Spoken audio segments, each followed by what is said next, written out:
Hello guys, Solitary Gamer here, and today I'll be reviewing Invaders of the Rokujyoma. This was a horror anime where the main character Kotaro had to share his apartment with four strange girls, ranging from a girl that came out from underground, a ghost girl, a magical girl, and a girl that's from another planet. I instantly was intrigued by the premise because the girls were so different and unique.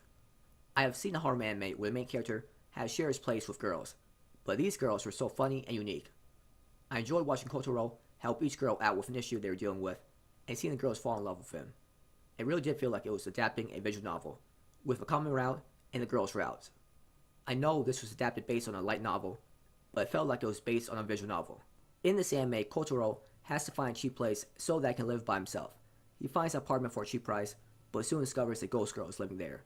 Then a magical girl appears out of nowhere, a girl comes out from underground, and a girl from outer space appears. They each have their own special reason for wanting to live in a specific apartment and won't give up on it.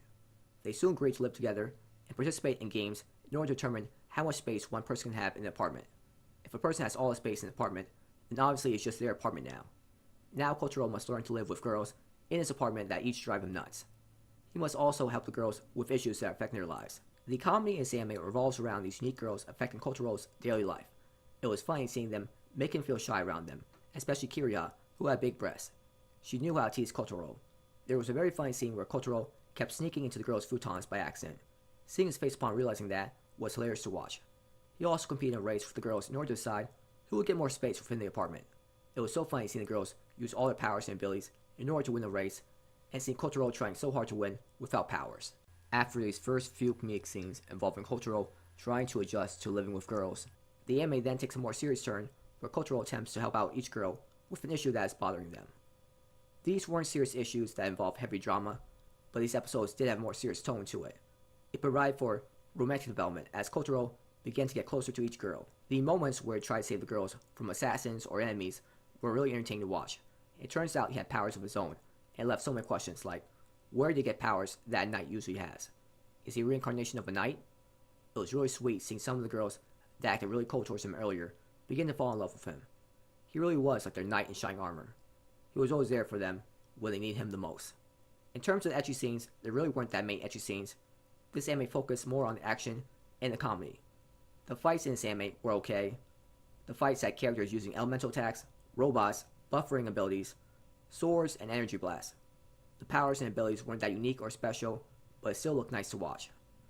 What really intrigued me about this anime was the main character Kotaro. He had so many abilities, and it appears that he met some of these girls in his harem from when they were still very young. The girls, though, remember seeing a person like him at his age, so it was very confusing.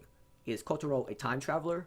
Also, he appeared to have a special connection with a girl named Harumi, with whom he appeared to know from another life. This anime has such an interesting mystery in Kotaro, and it made me want to learn more about him and his past. What made this anime amazing were the unique girls, of course. My favorite character was Yurika.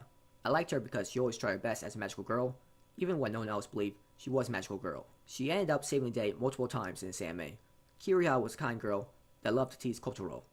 I really liked looking at her. Her body was amazing. Sane and Tia were typical tsundere girls, but they didn't hit Kotaro too violently often, so they didn't bother me too much. I liked how Tia could use advanced weapons. Her weapons looked so cool. Sane was a funny character because she kept messing around with other girls and the villains by putting them in awkward situations at times. When she exposed her underwear at times, I couldn't stop laughing. Harumi was only supposedly normal girl in the harem, but apparently even she had special powers. I liked how she was always there to support all the girls, even though she was competing against them in terms of trying to win Kotaro's love. The main character was not a generic nice guy. He teased the girls right back when they teased him. He was an interesting character to watch in that he mysteriously had all these cool powers, and you wonder where he got all the power from. The opening for this anime was amazing. It was very catchy and the visuals looked pleasing to watch. The ending for each episode was okay. The music that played during the episodes was great, especially during the fight scenes. The animation style of this anime looked good. The girls looked really attractive in this animation style. The animation during fight scenes was well done. The characters moved smoothly, and their special attacks were animated well. This was a good horror anime to watch, with funny scenes of Kotaro trying to adjust living with girls, and funny scenes of the girls getting jealous over him hanging out with a girl. This anime also had serious scenes where Kotaro was able to help girls deal with serious issues. It had great mystery in terms of trying to figure out just who exactly is Kotaro. Is he a time traveler? The fact that there are so many interesting aspects to this anime was what made it so entertaining to watch. It wasn't a generic comedy anime where a bunch of tsundere girls have to live with a guy and they punch him a lot. I give this anime a 7 out of 10. So that's all I want to talk about for today. Thank you for watching this video. Have a great day and night wherever you are, and please like and subscribe if you enjoyed the video, and please comment if you found anything interesting in the video.